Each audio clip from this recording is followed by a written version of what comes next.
ఇద్దరు ప్రేమికులు, ఒక అబ్బాయి అమ్మాయి ప్రేమించుకుంటూ ఉన్నారు.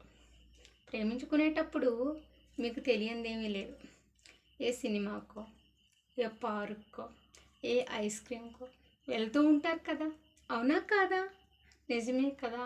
అలా వెళ్ళినప్పుడు ఆ ప్రేమికుడు ఆ ప్రేమికురాలతో ఇలా అనేవాడట, నువ్వు చుక్కల్లో చందమామలా ఉన్నావు, ఉమ్, ఆ సెలయేరులో అలలలాగా ఉన్నావు, ఎంత బాగున్నావో తెలుసా, నా కలల రాణివి నువ్వు.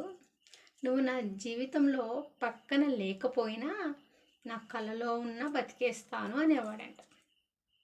అంత ప్రేమ పెంచుకున్నాడు. ఎవరి మీద? ఆ ప్రియురాలి మీద. అవునా? దానికి అమ్మాయి అవునా, నేనంటే మరి నీకు అంత ఇష్టమా అని చెప్పేదంట. అలా చాలా రోజులు కాదండోయ్, సంవత్సరాలే గడిచిపోయాక ఇద్దరు కాస్త బాగా సెటిల్ అయ్యారు.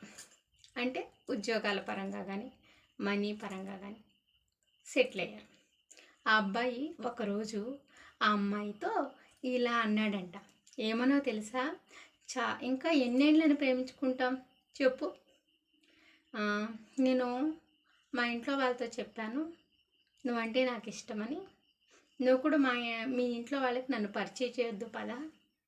ఇద్దరం కలిసి హ్యాపీగా సెటిల్ అయ్యాం కాబట్టి పెళ్లి చేసుకొని చక్కగా పిల్లా పాపలతో ఉందాం అన్నాడు. ఆ అమ్మాయి దానికి కంగుని కళ్ళు తెరిచి ఏంటి ఏమన్నావు అనిందంట.